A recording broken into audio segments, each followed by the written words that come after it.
ওকে, আজকে আমাদের deep learning এবং আর্টিফিশিয়াল ইন্টেলিজেন্স কোর্সের লেকচার নাম্বার হচ্ছে 2। তো আজকে আমরা নিউরাল নেটওয়ার্ক নিয়ে আলোচনাটা শুরু করেছিলাম। নিউরাল নেটওয়ার্কের আলোচনাটাকে আর একটু আমাদের আসলে গভীরে যেতে হবে, তো আজকে সেটা আমরা যাওয়ার চেষ্টা করব। তো এখানে পিকচার আপনারা দেখতে পাচ্ছেন যে একটা সিম্পল নিউরাল নেটওয়ার্ক দেওয়া আছে। তো এই নিউরাল নেটওয়ার্কে নর্মালি দেখেন, এখানে এই নিউরাল নেটওয়ার্কের যে পয়েন্ট গুলো আছে, এই এক একটা পয়েন্টকে আমরা বলতেছি নিউরন। সাধারণত মানুষের মস্তিষ্কে যেরকম নিউরন থাকে, সেই নিউরনের সাথে ম্যাচ করে এই নিউরাল নেটওয়ার্কটা মূলত আমরা বলে থাকি মেশিনের ক্ষেত্রে। তো নিউরাল নেটওয়ার্ক যখন কাজ করে তখন তাকে মূলত আপনাকে ইনপুট দিতে হয়। তো ইনপুট দেওয়ার পরে নিউরনস রিসিভস ইনপুট। এখন এই ইনপুটটা ইনিশিয়াল ইনপুটও হতে পারে, অথবা এটা অন্য কোনো নিউরন থেকে আউটপুটও হতে পারে। তো ইনপুটের উপর ভিত্তি করে নর্মালি আমরা আউটপুট ডিসাইড করি। প্রথমে ইনপুট দেওয়া হয়, ইনপুটগুলোকে আমরা ডাটা সায়েন্স বা মেশিন লার্নিং এর ক্ষেত্রে আমরা বলে থাকি ফিচার, বা আমাদের এআই কমিউনিটির ক্ষেত্রে আমরা এটাকে বলে থাকি ফিচার্স। তারপর সেগুলোকে প্রসেস করা হয়। তো প্রসেস করার জন্য যে লেয়ারটা, সেটা মূলত হচ্ছে হিডেন লেয়ার। এখানে এই হিডেন লেয়ারটা এক বা একাধিক লেয়ার হতে পারে, যার কারণে আমরা এটাকে বলতেছি হিডেন লেয়ার্স অথবা লটস অফ লেয়ার্স। এবং এখানেই মূলত ডিপ লার্নিং এর যে কাজ, সেটা এই ডিপ লেয়ারের মধ্যে সংগঠিত হয়ে থাকে। তার পরবর্তীতে আমরা আউটপুট বা প্রেডিকশনটা আমরা পেয়ে থাকি। এখন নিউরন যে কাজ করে, নিউরনের কাজটা করার সময় কাজগুলো করা হচ্ছে ম্যাথমেটিক্যালি। মানে প্রথমে যখন আমরা নিউরনকে ইনপুট দিই, নিউরন সেই ডাটাটাকে ম্যাথমেটিক্যালি ট্রান্সফর্ম করে। ট্রান্সফর্ম করার পরবর্তীতে সেটাকে সে ফরওয়ার্ড করে। মানে আগে কিন্তু সে ফরওয়ার্ড করে না, আগে সে ইনপুট পায়। ইনপুট পাওয়ার পরে সে ডাটাটাকে ট্রান্সফর্ম করে, তারপর সে সেটাকে ফরওয়ার্ডের জন্য পাস করে। আচ্ছা, এখন ডিপ লার্নিং টার্মটা এখানে ইউজ করা এই কারণে, কারণ এটা হচ্ছে মূলত এক ধরনের মেশিন লার্নিং মডেলই। But machine learning model based with build build with many hidden layer. যেহেতু অনেক লেয়ার উপর ভিত্তি করে এই মেশিন লার্নিং মডেলগুলো তৈরি করা হয়, তাই এটাকে বলা হয় ডিপ লার্নিং মডেল। তাহলে এখন দেখা যাক যে ডিপ লার্নিং আমরা আসলে কোন কোন সিচুয়েশনের ক্ষেত্রে আমরা ইউজ করতে পারি। দেখেন, ডিপ লার্নিং সিচুয়েশন যখন আমরা ইউজ করতে হবে, আপনারা যারা মেশিন লার্নিং সম্পর্কে আপনাদের আইডিয়া আছে, মেশিন লার্নিং আমরা দেখেছিলাম যে লিনিয়ার রিলেশনশিপ নিয়ে আমরা কথা বলে থাকি মেশিন লার্নিং এর ক্ষেত্রে, সরলরৈখিক সম্পর্ক। এখন যদি এরকম সিচুয়েশন হয় যে আমাদেরকে যে ডেটা দেওয়া আছে, সেই ডেটাগুলোর মধ্যে কোনো প্রকার লিনিয়ার সম্পর্ক নাই, তখন আমরা কি করব? তো এরকম নন লিনিয়ার সম্পর্ক যখন আপনি ডেটাগুলোর মধ্যে বের করার মতো সিচুয়েশন আসে, তখন এই ক্ষেত্রে সবচেয়ে প্রযোজ্য হচ্ছে ডিপ লার্নিং। তো এখন নর্মালি যেটা হচ্ছে এখন এখানে আমাদের বুঝতে হবে যে লিনিয়ার রিলেশনশিপ এবং নন লিনিয়ারশিপ কাকে বলে, সেটার একটা আমরা এখানে সংজ্ঞা দেওয়ার চেষ্টা করি। দেখেন, আর লিনিয়ার রিলেশনশিপ ইজ লিনিয়ার, আর relationship is linear if a change in the first variable correspond to a constant change in the second variable. আচ্ছা, মোট কথা হচ্ছে ইন্ডিপেন্ডেন্ট ভ্যারিয়েবলের বা প্রথম ভ্যারিয়েবলের কোনো প্রকার পরিবর্তনের ফলে যে সেকেন্ড ভ্যারিয়েবল বা ডিপেন্ডেন্ট ভ্যারিয়েবলের যে কনস্ট্যান্ট, যে পরিবর্তনটা আসে, সেটা হচ্ছে লিনিয়ার রিলেশনশিপ। যেমন এখানে আমরা এই সরলরৈখিক লেখাটা দিয়ে এর লিনিয়ার রিলেশনশিপটাকে ব্যাখ্যা করতে যাচ্ছি, যেটা হচ্ছে লিনিয়ার ফাংশন। আর নন লিনিয়ার ফাংশনটাকে যেটা লিনিয়ার না। তার মানে যখন ফার্স্ট ভ্যারিয়েবলে পরিবর্তন হবে, কিন্তু ফার্স্ট ভ্যারিয়েবলে পরিবর্তনের সাথে সাথে আপনার যে সেকেন্ড ভ্যারিয়েবল আছে সেটাতে চেঞ্জটা হবে, সেটা কনস্ট্যান্ট হবে না, অন্য কোনো ধরনের চেঞ্জ হবে। তখন সেক্ষেত্রে এটাই হচ্ছে আপনার নন লিনিয়ার রিলেশনশিপ। যেমন এখানে আমরা এই যে নন লিনিয়ার ফাংশনের মাধ্যমে নন লিনিয়ার কার্ভটা দেখতে পাচ্ছি, যেটা হচ্ছে কার্ভি টাইপের। হ্যাঁ, কার্ভি লিনিয়ার টাইপ বা নন লিনিয়ার টাইপ। আচ্ছা, তারপর আরেকটা জিনিস আমাদের দেখতে হবে, layers neural network incrementally learn more complex pattern. সেটা হচ্ছে আপনাকে যে কাজ দেওয়া হবে, মানে ডাটা সায়েন্স বা মেশিন লার্নিং কমিউনিটি বা ডিপ লার্নিং ইঞ্জিনিয়ার বা এআই ইঞ্জিনিয়ার হিসেবে যখন কাজ করার সময় আপনি যে ডেটাগুলো পাবেন, সেই ডেটাগুলোর মধ্যে যদি অনেক প্রকার লেয়ার থাকে এবং কমপ্লেক্স প্যাটার্ন থাকে, তাহলে সেই ধরনের কাজের জন্য সবচেয়ে উপযুক্ত হচ্ছে ডিপ লার্নিং। যেমন আপনাকে যদি বলা হয় একটা ইমেজ দেওয়ার পরে, যেমন কে একজন এই লেখাটা লিখেছে বি, তো এই বি ছবি থেকে একটা অক্ষর বি লেখা আছে, সেটা আদৌ ইংরেজি অক্ষর বি কিনা, এটা যদি আপনি প্রেডিক্ট করতে হয় বা বের করতে হয়, তখন আপনাকে ডিপ লার্নিং ইউজ করতে হবে। যেমন এখানে আমরা যে কাজটা করেছি, যে হ্যান্ড রিটেন আমাদের ইমেজ ছিল বি, সেটাকে আমরা পিক্সেলে ইনপুটে কনভার্ট করেছি। কনভার্ট করার পরে আমাদের প্রসেসিং হয়েছে তিনটা লেয়ারে, একটা হচ্ছে লেয়ার 1, লেয়ার 2 এবং হচ্ছে লেয়ার 3। তার পরবর্তীতে আমরা আউটপুট হিসেবে প্রেডিকশন করেছি, হ্যাঁ এটা হচ্ছে আমাদের বি। তাহলে এখানে আমাদের যে ইনপুটটা ছিল, ইনপুট ছিল আমাদের এই হ্যান্ড রিটেন লেটারটা। তো এই হ্যান্ড রিটেন লেটারটাকে যখন আমরা ইনপুটে দিছি, ইনপুট সেটা হ্যান্ড রিটেনকে প্রথমে ট্রান্সফর্ম করছে কি কিভাবে? পিক্সেলে। পিক্সেলে সে ছবি যেহেতু সেটাকে ছবির ক্ষুদ্র ক্ষুদ্র অংশে সে ভাগ করেছে পিক্সেল আকারে। তার পরবর্তীতে সে যেটাতে করেছে, সে ফার্স্ট লেয়ারটাকে সে আপনার মডেলে হচ্ছে তারপরে সে প্রসেসিং এর জন্য ফার্স্ট মানে লেয়ার গুলোর মধ্যে ইনক্লুড করেছে। তো লেয়ারটা এখানে 3 লেয়ারে মূলত প্রসেসিং হচ্ছে।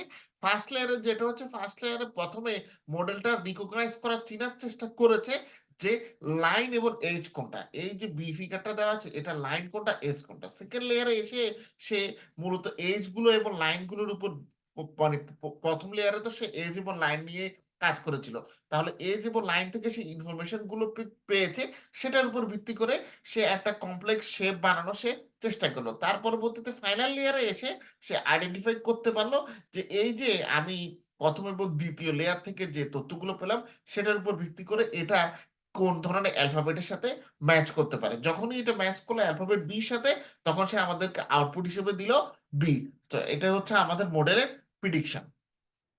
আচ্ছা, তারপর হচ্ছে যখন থার্ড পয়েন্ট যেটা, feature engineering can be less cumbersome ও ডিপ লার্নিং। অনেক সময় আমাদের ফিচার ইঞ্জিনিয়ারিং করতে হয়। তো ফিচার ইঞ্জিনিয়ারিং ক্ষেত্রে আপনি যদি ট্র্যাডিশনাল মেশিন লার্নিং ইউজ করেন, তখন এই গ্রাফটা দেখলে এটা মোটামুটি আপনাদের ক্লিয়ার হবে। ট্র্যাডিশনাল মেশিন লার্নিং এর ক্ষেত্রে আমরা যে কাজটা করি সেটা হচ্ছে ইনপুট হিসেবে আমাদের কাছে প্রচুর ফিচার থাকে, আমরা যেগুলোকে বলতেছি র ফিচার্স। তো র ফিচার্স গুলোকে আমরা প্রথমে এই সাবজেক্টের উপরে যে এক্সপার্ট আছে, যেটাকে যাদেরকে আমরা বলি সাবজেক্ট ম্যাটার এক্সপার্ট বা ডাটা সায়েন্টিস্ট, তাদের কাছে আমরা এটা সেন্ড করি। সেন্ড করার পরে তারা এই ফিচার গুলোর উপর ভিত্তি করে যে ইম্পর্টেন্ট ফিচার গুলো আছে সেগুলো নিয়ে তারা মডেল বিল্ড আপ করেন, মডেলকে টেস্ট করেন, তারপর তারা আউটপুটকে প্রেডিক্ট করেন। আর ডিপ লার্নিং এর ক্ষেত্রে আমরা যে কাজটা করি, এখানে আপনার আসলে সাবজেক্ট ম্যাটার মানে সাবজেক্ট ম্যাটারের যে এক্সপার্টের এই ধরনের এক্সপার্টের আপনার দরকার নেই। আপনি সরাসরি ইনপুট হিসেবে র ডাটা নেবেন, সেটাকে আপনার ডাটা সায়েন্টিস্টের কাছে সেন্ড করবেন বা ইঞ্জিনিয়ার কাছে। সে মডেল বিল্ড করার জন্য ডিপ লার্নিং ইউজ করে যেগুলো যেগুলো ইম্পর্টেন্ট ফিচার দরকার সেগুলো সিলেক্ট করে সে মডেল বিল্ড আপ করবে এবং আউটপুটটাকে সে প্রিডিক্ট করবে। তার মানে এক্ষেত্রে দেখেন, যেহেতু একজন লোক কমে গিয়েছে তাই আমাদের রিসোর্সের পরিমাণও কম লাগতেছে, সময় কিন্তু আমাদের কম লাগছে। আচ্ছা, তারপর হচ্ছে ফোর্থ নাম্বার পয়েন্ট যেটা আমরা বলতে পারি যে as data science increases large neural networks outperform simpler models. আচ্ছা, আমাদের এখানে একটা সিম্পল মডেলের কথা আছে যেখানে হচ্ছে অ্যামাউন্ট অফ ডাটা দেওয়া আছে এবং পারফরমেন্স দেওয়া আছে। আচ্ছা, আমাদের যদি ডাটা যে সাইজটা আছে, মূলত এই মডেলটা বলতেছে যে আমাদের কাছে যে অ্যামাউন্ট অফ ডাটা আছে সেটা যখন আস্তে আস্তে বাড়ছে, তখন আমাদের যে মডেলগুলো আছে মডেলের পারফরমেন্স বৃদ্ধির জন্য আমাদের মূলত নিউরাল নেটওয়ার্ক ইউজ করতে হবে। যেমন আমরা যদি ট্র্যাডিশনাল লার্নিং অ্যালগোরিদম ইউজ করি, তাহলে আমরা এক্ষেত্রে যে পরিমাণ পারফরমেন্স পাবো তার চাইতে আরেকটু ভালো পারফরমেন্স পাবো যদি স্মল নিউরাল নেটওয়ার্ক ইউজ করি, এর থেকে আরেকটু ভালো পারফরমেন্স পাবো যদি মিডিয়াম নিউরাল নেটওয়ার্ক আমরা ইউজ করি, এবং এর তার চাইতে আরো ভালো ফলাফল পাবো যদি আমরা লার্জ নিউরাল নেটওয়ার্ক হচ্ছে ইউজ করে থাকি। তাহলে নিউরাল নেটওয়ার্ক যে ইউজ করা হয় এটা মূলত তিনটা কারণে মূলত নিউরাল নেটওয়ার্ক ইউজ করা হয়। এটার তিনটা কারণ, আমরা মেইন তিনটা রিজন বলতে পারি। একটা হচ্ছে কম্পিউটেশনাল পাওয়ার, আর একটা হচ্ছে অ্যালগোরিদম, এবং 3 নম্বরটা হচ্ছে লাইব্রেরিজ। তাহলে কম্পিউটেশনাল পাওয়ার নিয়ে কথা বলা যাক। কম্পিউটেশনাল পাওয়ার হচ্ছে নর্মালি কম্পিউটারের পাওয়ারের উপর এটা ডিপেন্ড করে। আমরা জেনে থাকি, আমরা যেটা জানি সেটা হচ্ছে যে যখন আপনি হাই লেভেলের ডিপ মেশিন লার্নিং অ্যালগোরিদম বা ডিপ লার্নিং নিয়ে কাজ করেন, তখন কম্পিউটারের জিপিইউ যেটাকে বলা হয় গ্রাফিক্যাল প্রসেসিং ইউনিট, সেটার উপরে নর্মালি আপনার মানে জোরটা দেওয়া হয় সবচাইতে হচ্ছে বেশি। তো বর্তমানে কিন্তু কম্পিউটেশনের যে পাওয়ার মানে নানা ধরনের পিসি এবং এই বা ল্যাপটপ, এবং সেই ল্যাপটপ গুলোর মধ্যে জিপিইউ সিপিইউর পাশাপাশি জিপিইউর ব্যবহারও কিন্তু বাড়ছে। আগে একটা সময় শুধুমাত্র গেমিং পিসি গুলো যেগুলো আপনারা কাস্টমাইজ করে মেক করতেন অথবা গেম খেলার জন্য ইউজ করা হতো, সেগুলোর ক্ষেত্রেই শুধুমাত্র আমরা জিপিইউর ইউজ দেখতাম। কিন্তু বর্তমানে ডিপ লার্নিং বা আর্টিফিশিয়াল ইন্টেলিজেন্স ক্ষেত্রে এখন কিন্তু আমাদের যে ছোটখাটো যে ল্যাপটপ মেশিন বা আমরা সেই মেশিন গুলোতেও জিপিইউর আমরা অ্যাপ্লিকেশন দেখতে পাচ্ছি।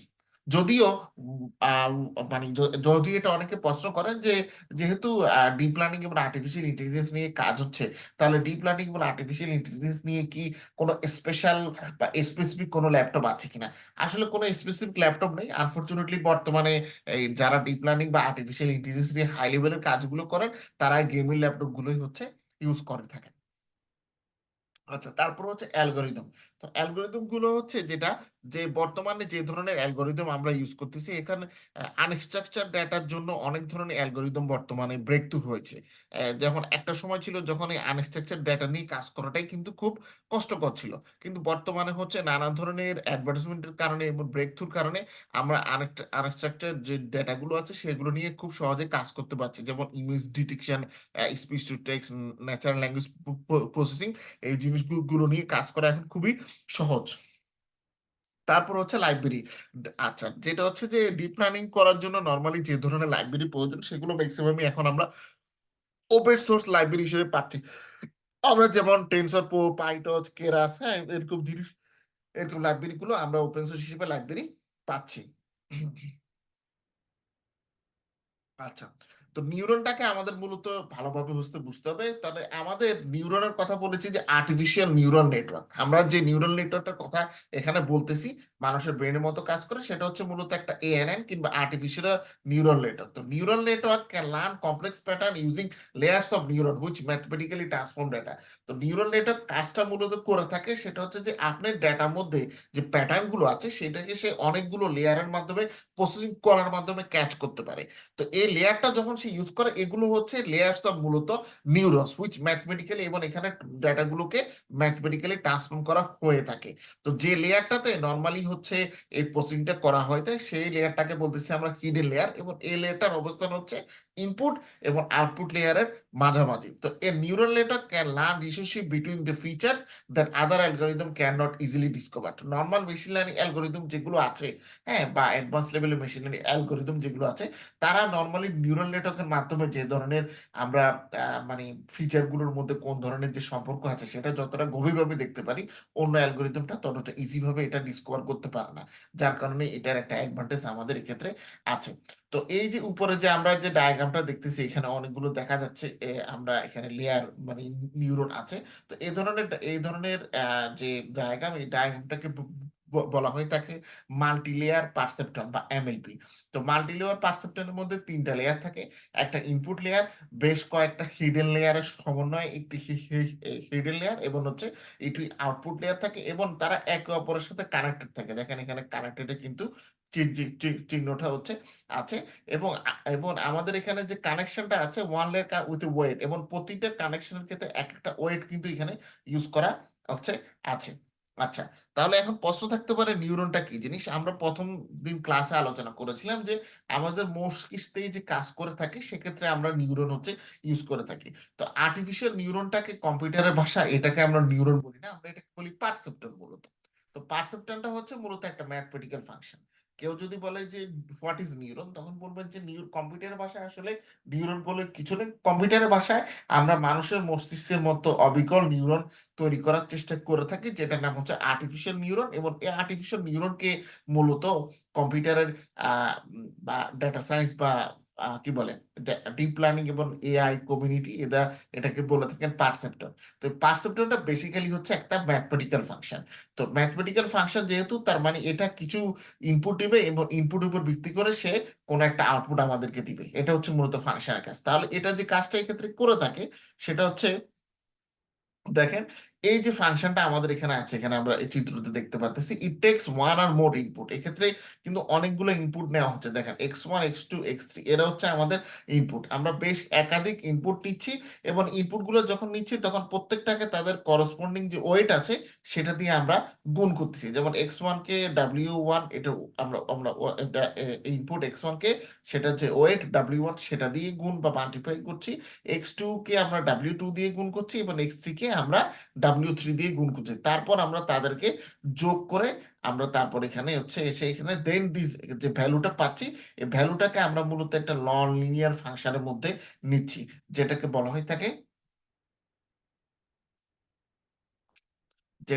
হয় থাকে মূলত অ্যাক্টিভেশন ফাংশন। তো অ্যাক্টিভেশন ফাংশনের প্রসেসিং এর পরে আমরা নিউরনের আউটপুটটা পেয়ে থাকি। আচ্ছা, এই ক্ষেত্রে তাহলে এখন দেখেন এখানে the X refers to input, এটা এখানে বলা হচ্ছে ইট লেয়ার। এখন প্রতিটা লেয়ারের ক্ষেত্রে একটা একটা করে কিন্তু বায়াস আছে। তো বায়াস গুলোকে আমরা নর্মালি বি দিয়ে প্রকাশ করে থাকি। তো বায়াসের মাধ্যমে আমরা আমাদের মূলত বায়াস আমাদেরকে আমাদের ডেটাটাকে ভালোভাবে ফিট করার ক্ষেত্রে হেল্প করে থাকে। এখন নিউরন আমাদের যে কাজটা করে থাকে, the neuron passes the value a to all neurons that is connected to the next layer or details to the final value। তো নর্মালি এখানে আমরা এরকম একটা ইকুয়েশন পেয়ে থাকি z equal to x1 w1 plus x2 w2 plus x3 w3 plus b। এখন এটাকে আমরা যখন অ্যাক্টিভেশন ফাংশন দিয়ে কাজ করি তাহলে অ্যাক্টিভেশন ফাংশন কি জিনিস, একটু আগে বললাম যে অ্যাক্টিভেশন ফাংশন হচ্ছে একটা নন লিনিয়ার ফাংশন। তো নন লিনিয়ার ফাংশনটা অ্যাপ্লাই করা হয় যখন আমরা একটা নিউরন দিয়ে যখন আমরা একটা নিউরনকে দিয়ে যখন আমরা আমাদের নিউরন নেটওয়ার্কের মধ্যে নন লিনিয়ার প্রপার্টিস ইন্ট্রোডিউস করতে চাই। তাহলে এক্ষেত্রে আমাদের একটু এখানে আসতে হবে, সেটা হচ্ছে এই যে একটু আগে আমরা দেখেছিলাম যে একটা হচ্ছে লিনিয়ার ফাংশন, একটা নন লিনিয়ার ফাংশন। তো লিনিয়ার ফাংশন হচ্ছে প্রথম ভ্যারিয়েবলের পরিবর্তনের ফলে দ্বিতীয় ভ্যারিয়েবলের যে পরিবর্তন হবে সেটা হবে কনস্ট্যান্ট। আর নন লিনিয়ার ফাংশনের ক্ষেত্রে হচ্ছে প্রথম ভ্যারিয়েবলের পরিবর্তনের ফলে দ্বিতীয় ভ্যারিয়েবলের যে পরিবর্তনটা হবে সেটা হবে নন কনস্ট্যান্ট। তো আমরা এখানে নন কনস্ট্যান্ট বা এই সেকেন্ড পজিশন নন লিনিয়ার ফাংশনটা নিয়ে কথা বলছি। তো এখন লিনিয়ার একটা অ্যাক্টিভেশন ফাংশন আগে আমাদের এখানে দেখতে হবে। এই লিনিয়ার অ্যাক্টিভেশন ফাংশনটা হচ্ছে এরকম, এটার রেঞ্জটা হচ্ছে মাইনাস ইনফিনিটি থেকে পজিটিভ ইনফিনিটি পর্যন্ত, এবং এটাকে আমরা নর্মালি প্রকাশ করে থাকি function of Z is equal to H. তো এটা হচ্ছে নর্মালি একটা স্ট্রেট লাইন আমরা দেখতে পাচ্ছি। তো এটা হচ্ছে নর্মালি একটা স্ট্রেট লাইন ফাংশন, এবং এর এখানে যে ভ্যালুটা ভ্যালু অফ এ এখানে হচ্ছে কনস্ট্যান্ট। আর ভ্যালুস ক্যান গেট ভেরিলাস, যেহেতু এখানে মাইনাস ইনফিনিটি থেকে পজিটিভ ইনফিনিটি দেওয়া, তাই এখানে যে ভ্যালুটা এটা অনেক বেশি বড় হতে পারে। The linear function alone does not capture complex pattern. সমস্যা হচ্ছে এই লিনিয়ার ফাংশনের মাধ্যমে একা বা লিনিয়ার ফাংশন শুধুমাত্র সে নিজের মাধ্যমেই বা শুধুমাত্র লিনিয়ার ফাংশন ব্যবহারের মাধ্যমেই আমরা কিন্তু ডাটাগুলোর মধ্যে যে কমপ্লেক্স প্যাটার্নটা আছে সেটা আমরা ইউজ করতে পারি, সেটা আমরা আসলে বের করতে পারবো না। তাহলে আমাদেরকে অ্যাক্টিভেশন ফাংশন বা নন লিনিয়ার ফাংশন ইউজ করতে হবে। তো অ্যাক্টিভেশন ফাংশনের মধ্যে একটা আছে সিগময়েড ফাংশন, আমি আপনাদেরকে বলেছিলাম গতকাল। তো সিগময়েড ফাংশনটাকে এভাবে প্রকাশ করা হয়, sigmoid G is equal to A 1 divided by 1 plus E to the power minus Z. এবং এটার যে ভ্যালু, এটার ভ্যালু 0 এবং 1 এর মধ্যে রেঞ্জ, মানে এটার ভ্যালুর যে রেঞ্জ সেটা 0 এবং 1 এর মধ্যে হয়ে থাকে।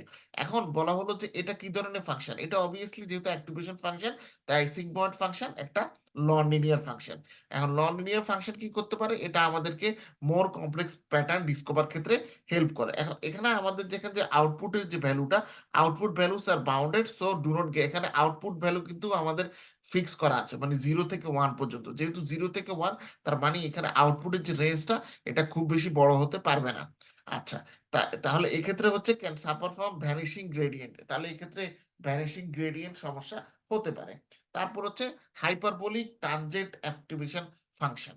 আচ্ছা, এটাকে প্রকাশ করা হয়ে থাকে টান function of z is equal to e z e to the power z minus e to the power minus g divided by e to the power g plus e to the power minus g, এবং এটার রেঞ্জটা হয়ে থাকে -1 থেকে +1। তো এটা যেহেতু একটি অ্যাক্টিভেশন ফাংশন, তাই এটিও একটি নন লিনিয়ার ফাংশন, এবং যার মাধ্যমে কমপ্লেক্স প্যাটার্নকে কি আইডেন্টিফাই করা সম্ভব। এখন এখানে যেহেতু আউটপুটের যে ভ্যালুটা সেটা রেঞ্জ -1 থেকে +1 এর মধ্যে দেওয়া আছে, তার মানে আউটপুট ভ্যালু বেশি লার্জ এক্ষেত্রে হতে পারে না। এবং এটাও দেখেন যে একটা সময় এই যে গ্রাফের যে ইয়েটা আছে এটা নিচের দিকে, কার্ভটা আস্তে আস্তে নিচের দিকে নামতে থাকে, এটাকে আমরা বলতেছি ভ্যানিশিং গ্রেডিয়েন্ট।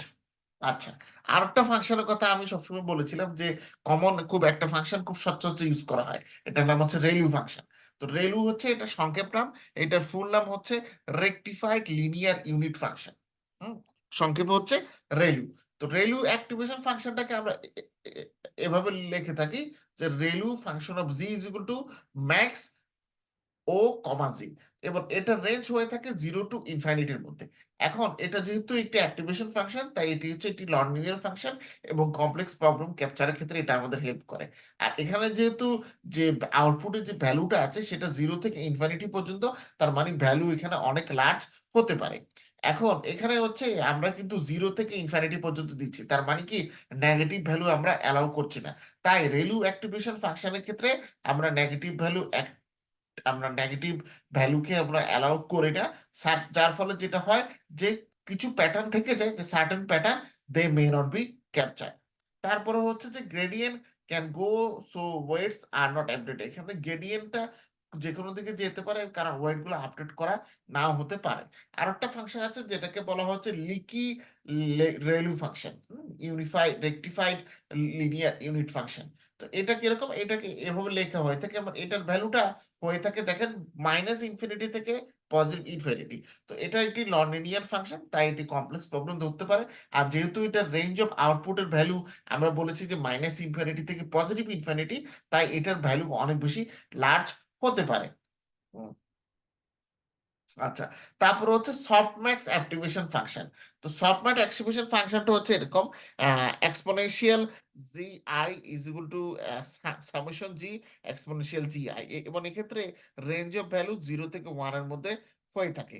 এখন এখানে দেখেন যে each value ranges between 0 and 1 and the sum of all values is 1, so can be used to model probability distribution। এখন এখানে যেহেতু বলা আছে যে রেঞ্জ অফ ভ্যালু হতে পারে 0 থেকে 1-এর মধ্যে, এবং যখন আমরা সবগুলো ভ্যালুকে একসাথে করব তখন সাম অফ ভ্যালু হবে 1। তাহলে সাম অফ ভ্যালু 1 আর একটা আইডিয়ার ক্ষেত্রে হয়, যেটা হচ্ছে আমাদের প্রবাবিলিটির ক্ষেত্রে। তাই এই ধরনের মডেলকে আমরা প্রবাবিলিটি ডিস্ট্রিবিউশন মডেল করার ক্ষেত্রে এই ধরনের সাবম্যাট অ্যাক্টিভেশন ফাংশনকে আমরা ইউজ করতে পারি, only used in the output layer other rather than through out the network, এবং এটা নর্মালি আউটপুট লেয়ারের ক্ষেত্রেই ইউজ করা হয়ে থাকে।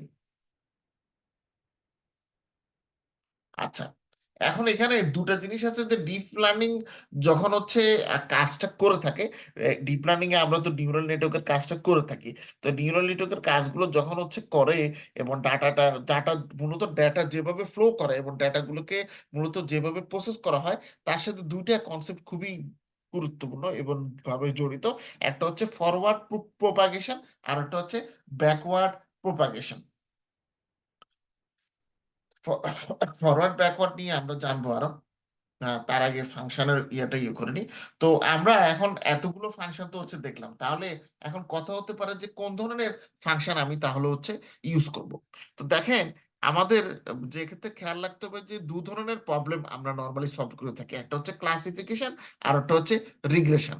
রিগ্রেশনের ক্ষেত্রে আমরা নর্মালি যে নিউমেরিক্যাল ভ্যালুটা আছে সেটা প্রেডিক্ট করার চেষ্টা করে থাকি। এখন যদি সেটা নিউমেরিক না হয়, ক্যাটাগরিক্যাল হয়, তখন সেক্ষেত্রে আমরা সেটাকে প্রেডিক্ট করার চেষ্টা করে থাকি, এবং প্রেডিকশনের ক্ষেত্রে যে আউটকামটা এটা হয়ে থাকে নর্মালি আপনার বাইনারি আউটকাম। হুম,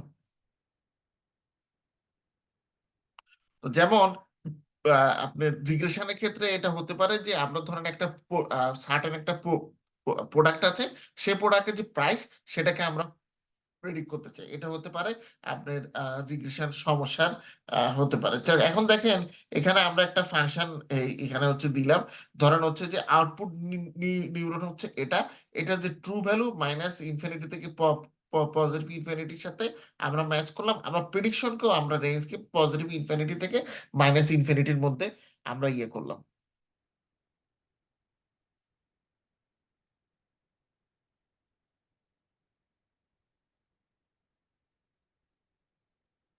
আচ্ছা, এখানে একটা গ্রাফ মূলত, এখানে এই এই জিনিসগুলো না বুঝে আসলে এটা বুঝতে হবে যে অ্যাক্টিভেশন ফাংশনের সাথে জড়িত আর একটা বিষয় হচ্ছে লস ফাংশন।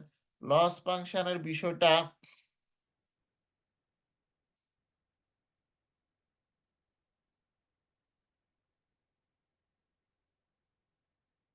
আচ্ছা আগে অ্যাক্টিভেশন ফাংশন এটা দেখে নিই যে কোন সিচুয়েশনে কোন অ্যাক্টিভেশন ফাংশন আমরা ইউজ করতে পারি, যেহেতু অনেক অ্যাক্টিভেশন ফাংশন দেখছি। এখন আপনি যদি রিগ্রেশন নিয়ে কাজ করেন, যেখানে আপনার নিউমেরিক ভ্যালু প্রেডিক্ট করতে হবে, সেক্ষেত্রে নর্মালি ফাইনাল অ্যাক্টিভেশন ফাংশন হিসেবে আমরা লিনিয়ার অ্যাক্টিভেশন ফাংশন হচ্ছে ইউজ করে থাকি, এবং লস ফাংশন হিসেবে মিন স্কয়ার এরর ইউজ করে থাকি। এটা জাস্ট খেয়াল রাখবেন, আমরা তার পরবর্তী লস ফাংশন সম্পর্কে জানবো। ক্লাসিফিকেশনের ক্ষেত্রে যদি এমন হয় যে ক্লাসিফিকেশনটা বাইনারি ক্লাসিফিকেশন, বাইনারি মানে হচ্ছে আছে অথবা নেই, যেমন আজকে ঘূর্ণিঝড় রেমান হয়েছে অথবা হয়নি, এরকম সিচুয়েশন ইয়েস অথবা নো, সেক্ষেত্রে হচ্ছে দুইটা আউটকাম হতে পারে, এর বেশি না। তো এখানে বাইনারি ক্লাসিফিকেশন নিয়ে যদি আপনার কথা বলেন, তখন সেক্ষেত্রে আপনার ফাইনাল অ্যাক্টিভেশন ফাংশন হিসেবে ইউজ করবেন সিগময়েড ফাংশন। আর লস ফাংশন হিসেবে আমরা ইউজ করে থাকি বাইনারি ক্রস এনট্রপি ফাংশন। আবার যদি এরকম হয় যে সিঙ্গেল লেভেলের উপর ভিত্তি করে আপনার মাল্টিপল ক্লাসেসকে আপনি মাল্টিপল ক্লাসেসকে ক্লাসিফাই করতে চাচ্ছেন, তখন সেক্ষেত্রে আমরা ইউজ করে থাকি সফট ম্যাক্স অ্যাক্টিভেশন ফাংশন। এক্ষেত্রে লস ফাংশন যেটা ইউজ করা হয় সেটা বাইনারি না, সেটা হচ্ছে ক্রস এনট্রপি। তারপর হচ্ছে ক্লাসিফিকেশন ফাংশন। ক্লাসিফিকেশনের ক্ষেত্রে এক্ষেত্রে মানে আরেকটা ধরনের হতে পারে যে আপনার কাছে মাল্টিপল লেভেল আছে, মাল্টিপল লেভেলের উপর ভিত্তি করে আপনার মাল্টিপল ক্লাসকে আপনি প্রেডিক্ট করবেন। তখন সেক্ষেত্রে আমরা ফাইনাল অ্যাক্টিভেশন ফাংশন হিসেবে সিগময়েড ফাংশন হচ্ছে ইউজ করে থাকি, এবং লস ফাংশন হিসেবে বাইনারি ক্রস এনট্রপি ফাংশন আমরা ইউজ করে থাকি।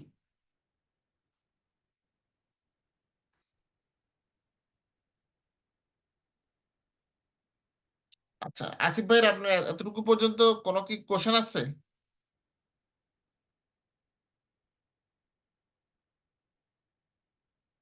বুঝতে পারছেন এতটুকু পর্যন্ত? হ্যালো। জি হ্যালো, বুঝতে পারছেন? না ভাই, বলতেছি এখানে তো অনেক থিওরি, তো মানে কোন কোন জিনিসগুলো মাথায় রাখতে হবে এটাই বুঝে উঠতে পারতেছি না।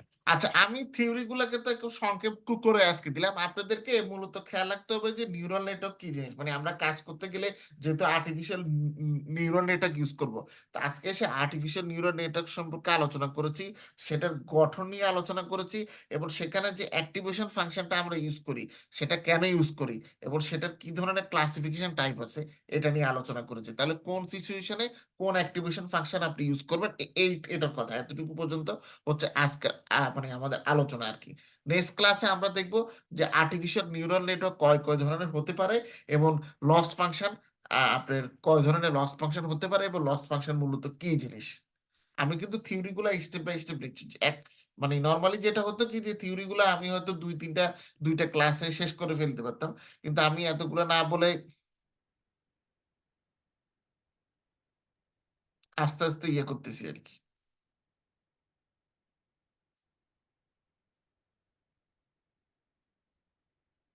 মানে এগুলো বুঝছি মোটামুটি, মানে বেসিক স্ট্রাকচারটা বুঝতে পারছি।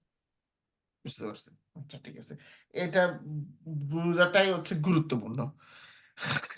কারণ এটা না বুঝলে যখন নিউরাল নেটওয়ার্ক নিয়ে কাজ করব, তখন দেখবেন যে আপনাদের মধ্যে কাজ করবে যে হ্যাঁ এটা নিচে কেন হলো, অ্যাক্টিভেশন ফাংশন আপনি এটা ইউজ করলেন কেন, কেন এখানে আপনি রেলু ফাংশন না ইউজ করে সফটম্যাক্স ইউজ করলেন, সফটম্যাক্স ইউজ করলেন না ইউজ করে কেন সিগময়েড ইউজ করলেন। হ্যাঁ, তো সিচুয়েশন গুলো জানতে হবে আর কি।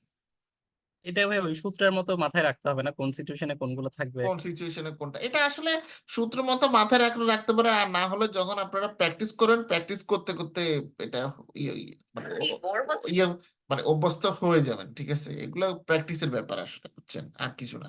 মানে আমরা যারা ইন্ডাস্ট্রিতে কাজ করি, মানে আমরা যেটা হচ্ছে যে ধরেন আহ, কোনো সময় যদি এরকম হয় যে মানে কনফিউজড, হ্যাঁ, যে হয়তো বিশেষ করে নতুন যারা মানে ট্রেনি যারা আসে আর কি, যারা জয়েন করে কোম্পানিতে, তো তখন আমাদের ইনস্ট্রাকশনই দেওয়া থাকে কোম্পানির ক্ষেত্রে যে দেখো এই এসব জিনিস গুগলে সার্চ করলে যায় পাওয়া। ঠিক আছে, তো তোমার যদি কোনো একটা পয়েন্ট নিয়ে খটকা বাজে, তাহলে তুমি আগে আমাদেরকে না জিজ্ঞেস করে প্রথমে গুগলে সার্চ দিবা। গুগলে সার্চ দিয়ে নাসির হলো চ্যাট জিডিপির ফ্রি ভার্সন আছে, তারপরে এরকম আরো বিভিন্ন টুল আছে, এগুলো সার্চ করে দেখবা। তারপরে যদি সমাধান হয় হলো, আর না হলে তারপর লাস্ট স্টেজে গিয়ে তখন আমাদেরকে হচ্ছে বলবা। মানে এটা হচ্ছে আমাদের ইয়েটা এভাবে দেওয়া থাকে আর কি, ইনস্ট্রাকশন গুলো এভাবে দেওয়া থাকে।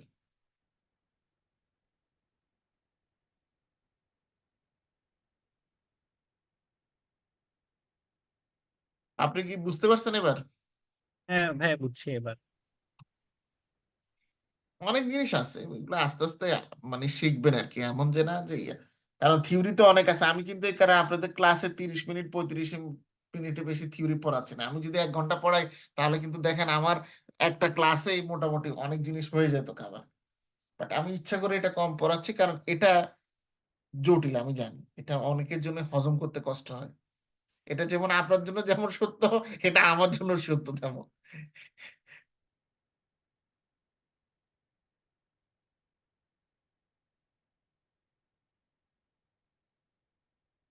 ঠিক আছে তাহলে, ভালো থাকেন, নেক্সট ক্লাসে দেখা হবে। ক্লাসের শিডিউল তো পেয়েছেন, এগুলো একটু স্টাডি করবেন বাসায়, একটু আম, ভালো করে এগুলো স্টাডি করবেন।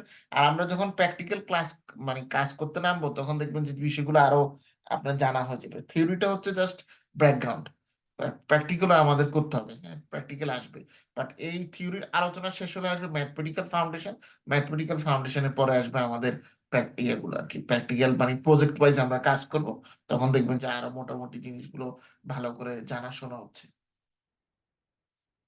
ঠিক আছে ভাইয়া, বুঝছি। বাট বেসিক থিওরি আলোচনা করতে হবে। দেখেন বেসিক থিওরিটা আলোচনা করলে সমস্যা থাকবে। যেমন এই জিনিস এক্সাম্পল আমাকে আমার জাপানের সুপারভাইজার আমাকে দিত। তো উনি একদিন, আমি জিজ্ঞেস করলাম যে স্যার, পাইথন তো আমরা ভিডিও ইউটিউবে দেখে আমরা শিখতে পারি, বা যে কোনো সফটওয়্যার কাজ। তো উনি বললো হ্যাঁ, যে কোনো সফটওয়্যারের কাজ তুমি যে কোনো জায়গা থেকে শিখতে পারো, বাট এটার বিহাইন্ডে যে মানে লজিক যেটা আছে বা যে থিওরিটিক্যাল ব্যাকগ্রাউন্ড যেটা আছে, সেটা যদি তুমি না জানো তাহলে কিন্তু কোনোদিনও লাভ হবে না। তো তো আমি তখন উনি আমাকে প্রশ্ন করলো যে আচ্ছা, ডক্টরদেরও তো মানে যে কাজটা করে, বিশেষ করে সার্জারি যারা করে, ওটা প্র্যাকটিক্যাল কাজ করে। তো সেক্ষেত্রে তো তারা সরাসরি মানুষ কাটাছেড়ের কাজ করতে পারে, কেন তারা 5 থেকে 6 বছর 8 9 বছর মেডিকেল স্কুলে কাটায়, তার পরবর্তীতে তারা কাজ করতে যায়? এবং 5 6 বছর তারা মূলত কি কাজ করে? তার মধ্যে 5 বছর যে এমবিবিএস পড়ে, এমবিবিএস এর কিন্তু 4 সাড়ে 4 5 বছরের মতো সময়টা পুরোপুরি কিন্তু থিওরিটিক্যাল নলেজ, সেখানে বই পুস্তক পড়তে হয়। তো তখনই আমাকে বলেন যে ওদের কিন্তু বই পড়ে জিনিসগুলো শিখতে হয়। হ্যাঁ, এখন একটা মানুষের শরীরে কোন জায়গায় কি জিনিস আছে, এটা যদি তুমি বই পড়ে না শিখো আগে, মানুষের শরীর কেটে কেটে শিখতে গেলে ওটার তোমার ওটা হবে না। মানে ওইটাও যদি একটা উপায়, কিন্তু সেটা আসলে এক্ষেত্রে কার্যকর না। বই পড়ে তুমি শিখলে, বই নলেজটাকে তুমি যখন প্র্যাকটিক্যাল অ্যাপ্লাই করবা, তখন দেখবে যে জিনিসগুলো তোমার কাছে সহজ হবে। এবং সেটাই হচ্ছে মূলত ফান্ডামেন্টাল নলেজ। যে কোনো কিছুর ফান্ডামেন্টাল নলেজটা গুরুত্বপূর্ণ সবচেয়ে বেশি।